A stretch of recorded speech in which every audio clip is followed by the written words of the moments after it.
Bueno, en estos días van a ver a importantes juristas por aquí porque hay temas que vienen al caso. Y así como trajimos tantos médicos a través de la pandemia, ¿verdad? Tenemos enfermedades jurídicas también. Algunas pandemias de los que quieren seguir manteniendo a esta sociedad en manos de la corrupción. Tenemos el placer de recibir al abogado Olivo Rodríguez Huertas. Muy buenos días, Olivo. Buenos días, don Uchi, buenos días, Carolina. Es un gusto estar de nuevo aquí en el día. Bueno, se plantea una reforma constitucional con la intención de consagrar en ella, en la Constitución, la independencia del Ministerio Público. Específicamente la falta de militancia política, la desvinculación con organizaciones políticas. Se hace evidente ya que eso no va a ser posible porque la Fuerza del Pueblo, Leonel Fernández, dijo que no, que ya esa independencia existe. Y ni modo que lo aprueben los del PLD. Ahora, el argumento del doctor Leonel Fernández es que en la actual Constitución que se aprobó en el 2010 ya está la independencia del Ministerio Público. ¿Tú crees que eso es así o...? Mira, no hay duda de que la Constitución del año 2010 significó un paso extraordinario, un paso trascendental para la figura del Ministerio Público. Por primera vez en la historia constitucional fue incorporado directamente dentro del texto de la Carta Fundamental del Estado. Se describe, o sea, se denomina al Ministerio Público como un órgano constitucional autónomo, se instituye un sistema de carrera y se reduce la capacidad operativa del Poder Ejecutivo sobre los integrantes del Ministerio Público. Sin duda, fue una transformación importante. O sea, pasó de que el presidente de la República nombraba desde todos los fiscalizadores ante los juzgados de paz, todos los procuradores fiscales ante los juzgados de primera instancia, en todos los distritos judiciales del país y en el Distrito Nacional, los procuradores generales de Corte de Apelación, al Procurador General de la República, a todos sus entonces abogados ayudantes, y quedó reducida esa capacidad a la designación del Procurador General de la República y una parte de sus adjuntos. Ahora bien, hay que seguir profundizando ese proceso que inició la Constitución del año 2010, sí, es muy necesario, porque uno de los elementos fundamentales para que un órgano goce desde el punto de vista subjetivo una total y absoluta independencia lo constituye el no estar sujeto a la espada de Damocles, que significa la capacidad que hoy existe en la Constitución de la libre remoción del Procurador General de la República y de la parte de sus procuradores adjuntos. ¿Y por qué esto es tan importante, don Uchi y Carolina? Por la sencilla razón de que la institución del Ministerio Público es una institución jerarquizada. Ese es uno de los principios del Ministerio Público, la jerarquía. Y la jerarquía lo que procura es una unidad de actuación que la determina la cabeza de la institución. Y derivado del mismo puede dar órdenes, instrucciones de tipo general y de tipo particular sobre casos.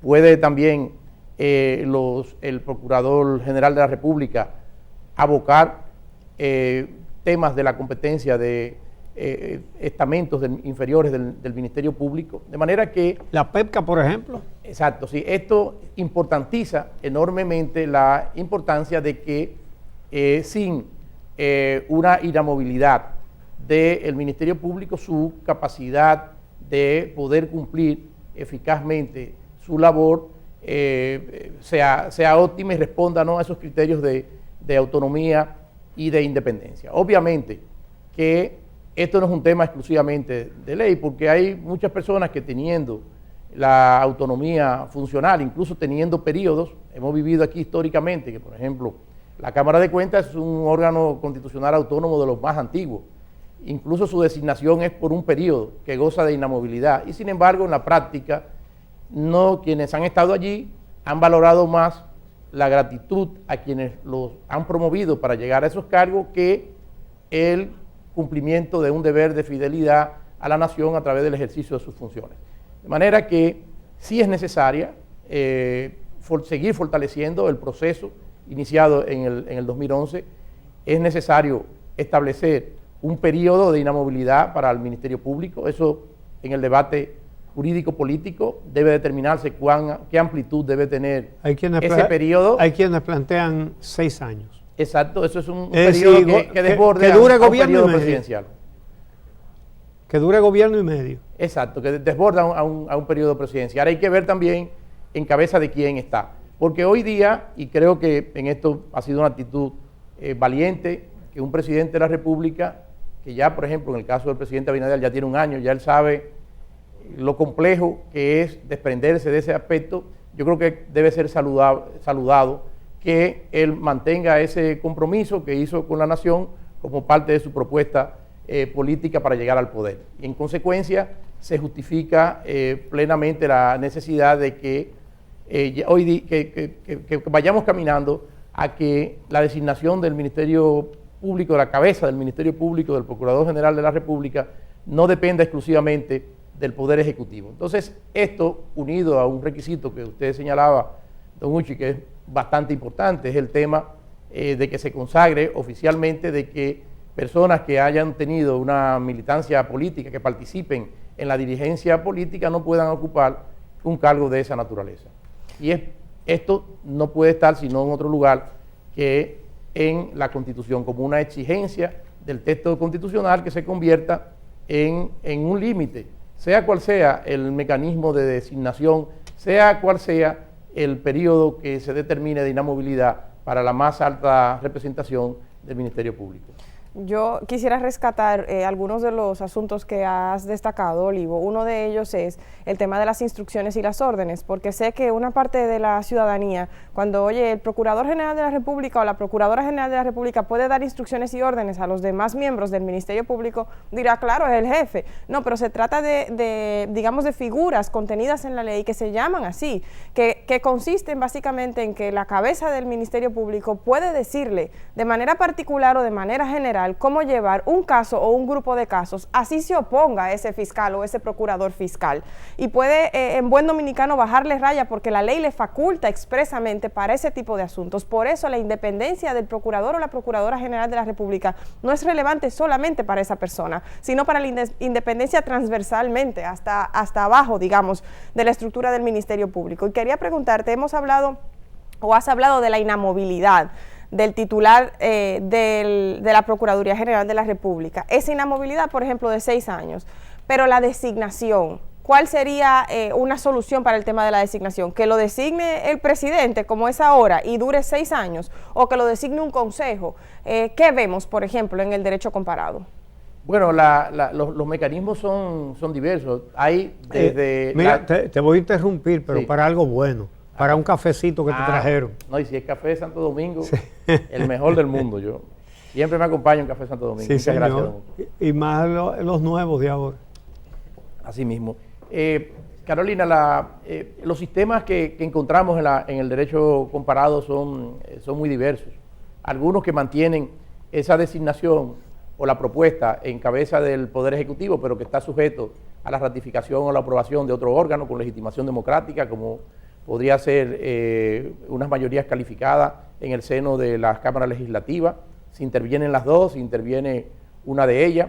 Se ha hablado, y es la propuesta que más ha caminado, de que esto se haga en el contexto del Consejo Nacional de la Magistratura, que se le agregue a las atribuciones del nombramiento de los órganos de las altas cortes también la designación del Procurador General de la República. Esto implicaría necesariamente revisar aquella inclusión que se hizo en la Constitución del año 2010 del Procurador General de la República como parte del Consejo Nacional de la Magistratura. Habría que ver estos detalles. Dos pájaros de un tiro, Olivo, resolvería algo así, por ejemplo, porque también resuelve el enredo que generó la ampliación de la matrícula hacia un número par del Consejo Nacional de la Magistratura. Así mismo, que fue uno de los aspectos más criticados en la reforma constitucional del año 2010, es decir, ese y el aspecto del tema de reintroducir algo que ya había quedado consolidado en la reforma constitucional del año 2002, como era el tema de que el ejercicio de la presidencia de la República es 2 periodos y nunca más. Fueron esos dos los aspectos que resultaban más criticables. De manera que sistema hay varios. Ya tendrá la comunidad, tanto política como la comunidad jurídica, la posibilidad en el contexto de un debate como el abierto por el presidente Luis Abinader en su discurso del primer año de su gestión de gobierno, podrán participar y generar luces para, insisto, esos distintos mecanismos. Lo importante es que no se puede hablar de que un ministerio público es autónomo, que un ministerio público goza de absoluta independencia, insisto, cuando, como en el régimen actual, depende exclusivamente de la libre discreción de quien le nombra, que es el Poder Ejecutivo. Y de lo que se trata es, y eso es parte no solamente en el caso del Ministerio Público, sino de una serie de instituciones que se consideran esenciales y vitales para el funcionamiento de la nación, como el caso de los órganos reguladores.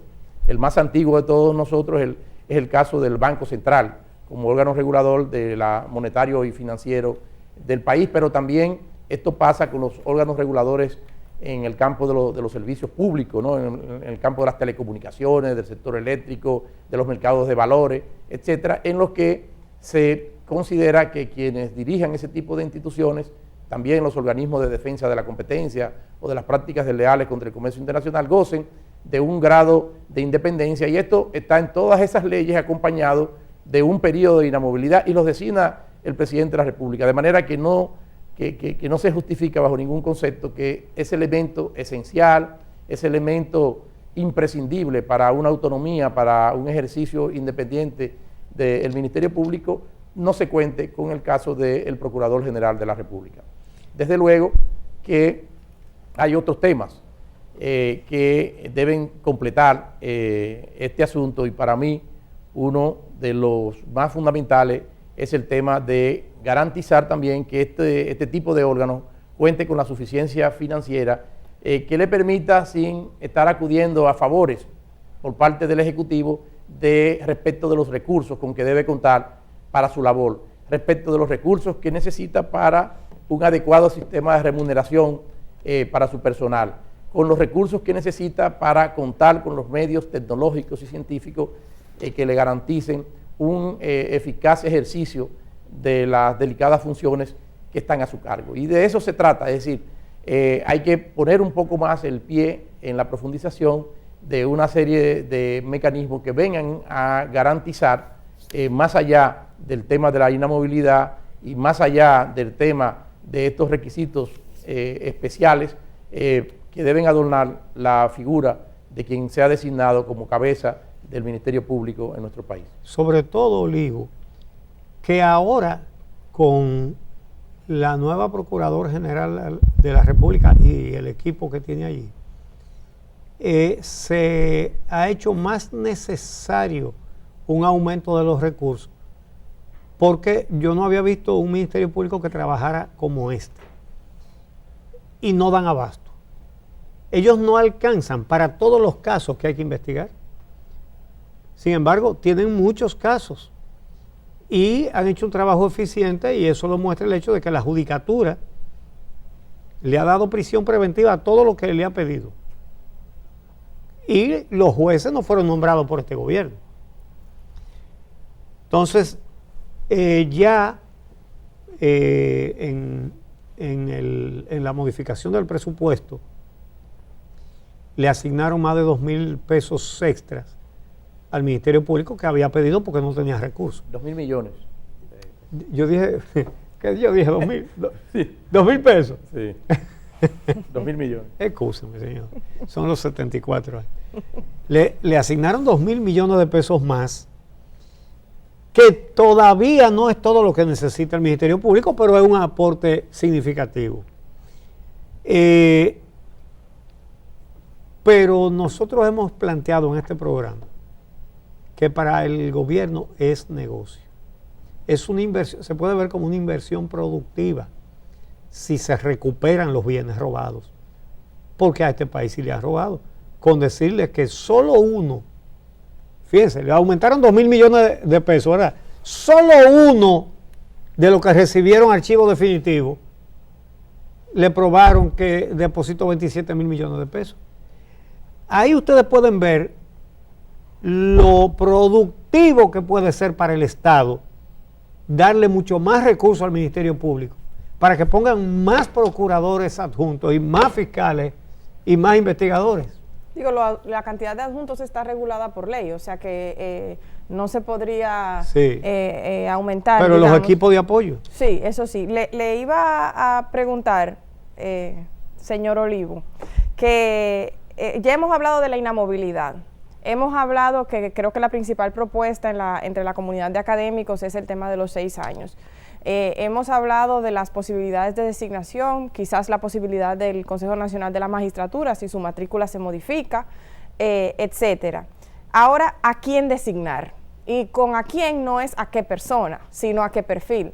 Yo creo que una de las cosas que ha afectado más significativamente la independencia del Ministerio Público, además de su libre nombramiento y remoción del titular por parte del Ejecutivo, es que lo único que se le pide de distancia de la política es una licencia que puede solicitar en el momento al partido al que corresponda, en el momento en que es designado. Es decir, mañana hacen a fulano de tal, procurador, o lo designan procurador general de la República o procuradora general de la República, y esa persona si tiene una militancia activa, incluso si es miembro de un comité o de una comisión política de algún partido, manda una carta y dice, a partir de ahora estoy en licencia, pero 5 minutos antes era dirigente o miembro de ese partido.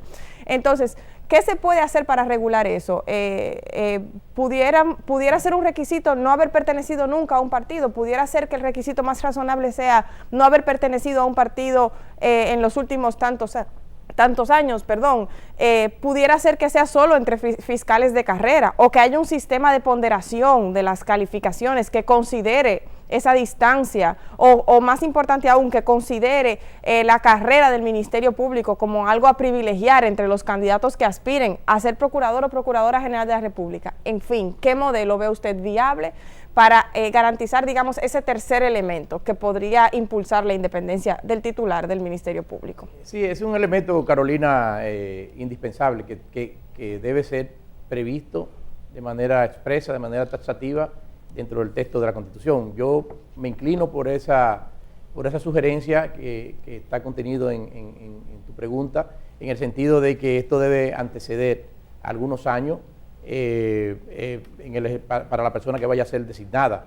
Esto es un elemento fundamental, así como también su trayectoria, ¿no?, en el mundo del derecho y su comportamiento histórico en la vida pública. Pero este aspecto de la no militancia política resulta indispensable, es decir, de que no se trate del ejercicio de una persona que está en el ejercicio activo de la política. La manera de regular eso es estableciendo requisitos de años anteriores. También podría, y esto ha pasado con otro tipo de órganos constitucionales, como defensor del pueblo o como contralores, etcétera, en los que se ha considerado que por lo delicado de las funciones pudieran verse tentados a utilizar el ejercicio de la misma con otros fines o propósitos. Y en consecuencia, también, así como se establecen requisitos de que tiene que haber estado para poder ser designado fuera de la vida política activa durante un determinado periodo de años, también que la persona que desempeñen estos cargos no puedan en el periodo constitucional siguiente, al término de su ejercicio, poder aspirar, por ejemplo, a la presidencia de la República. Esto con el propósito de evitar también que se haga un ejercicio estridente por fuera de lo que debe ser la misión, en este caso, por ejemplo, del Ministerio Público, pero pasa, y esto con otras figuras, ¿no?, que cumplen funciones constitucionales dentro del Estado, también como la Defensoría del Pueblo, es decir, periodos posteriores que deben mediar para poder seguir aspirando a otros cargos públicos. Eso nos lleva también a otra situación. Aquí ya hemos visto que cuando hay un presidente que no le quedan más periodos, siempre dice, sí, pero que la Constitución de tal año fue con la que yo gané y la del otro año, y quieren buscarle una vuelta. Y se me ocurre preguntar, si se le prohíbe, si se determina que, por ejemplo, el Ministerio Público no puede ser ejercido por personas que tengan o hayan tenido recientemente militancia en partidos políticos, no pudieran alegar los interesados que eso es un discrimen o algún tipo de violación de sus derechos? Bueno, es que es parte sería parte de la estructura constitucional del Estado. Fíjese que, por ejemplo, ahora recientemente la Corte Interamericana de Derechos Humanos se ha pronunciado ante una consulta que le fue formulada respecto del tema de la reelección. Recuerde que este es uno de los elementos que siempre se utilizaban. Bueno, sí, la Constitución lo puede prohibir, pero en el derecho, en la convencionalidad, en materia de derechos humanos, no está prohibido esas restricciones al derecho de ser elegido. Sin embargo, ya la Corte ha establecido que es legítimo, que es perfectamente constitucional establecer límites al respecto. Entonces, de lo que se trata es que sería el propio texto de la Constitución el que, pensando en la preservación de otros altos fines, dispondría una restricción de esa naturaleza. A nadie se le ha ocurrido decir, aunque sí se ha planteado en algunas ocasiones, por ejemplo, el tema de los militares que no pueden ejercer el derecho al voto y otras restricciones que tienen, por ejemplo, en el tema de la facultad de deliberar. Bueno, es que los militares tienen a su cargo otras altas misiones que resulta necesario establecer esas limitaciones. Esto desde el punto de vista del diseño constitucional, no me estoy refiriendo bajo ningún concepto a lo que pueda hacer la práctica en uno u otro país. Yo me imagino que los militares tienen el derecho al voto. El general con el PLD, el coronel con el PRM y el teniente coronel con la fuerza del pueblo. Cuando aquí la gente se mata en la calle por eso. Ustedes se imaginan los cuarteles. Mira, a propósito, una de las cosas que se quieren aprobar en el Código Penal, que quieren, todavía hay gente interesada en que no se lea, que no lo lea, que lo aprueben sin leerlo, es el restablecimiento de los tribunales militares y policiales. Aquí, durante los 12 años de Balaguer, cuando si un policía mataba a un civil, lo juzgaban los policías en los tribunales que estaban en el Palacio de la Policía, ¿verdad? No recuerdo que uno solo haya sido condenado por eso.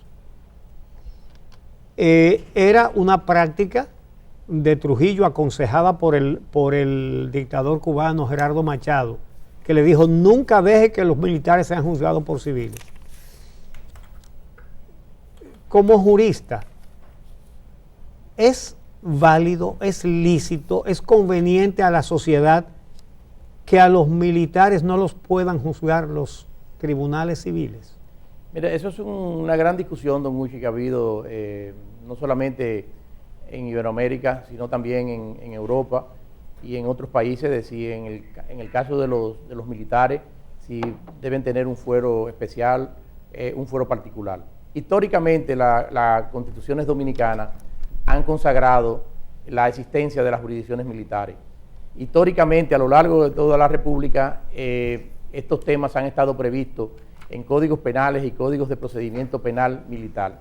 Sin embargo, a lo largo de toda esa evolución histórica, lo que ha sido consagrado es que estas jurisdicciones deben estar reservadas exclusivamente para lo que llaman las infracciones penales militares, es decir, los tipos penales militares, no para los tipos penales ordinarios. Eso está claro. Ni siquiera cuando en ocasión de un tipo penal ordinario, si concurre el hecho, la condición de ser militar, no lo va a librar de la posibilidad de ser juzgado por la jurisdicción ordinaria. Siempre ha tenido, a lo largo de la evolución histórica y constitucional dominicana, siempre ha tenido privilegio el juzgamiento en la jurisdicción ordinaria cuando concurre militares con civiles. Es decir, que históricamente, en primer lugar, el tema debe estar circunscrito a esas infracciones penales militares que están claramente identificadas y que falta disciplinaria, que se requieren, deserción. Lo que pasa es que tienen dos connotaciones, porque la disciplina no implica la imposición, por ejemplo, de aspectos restrictivos de libertad.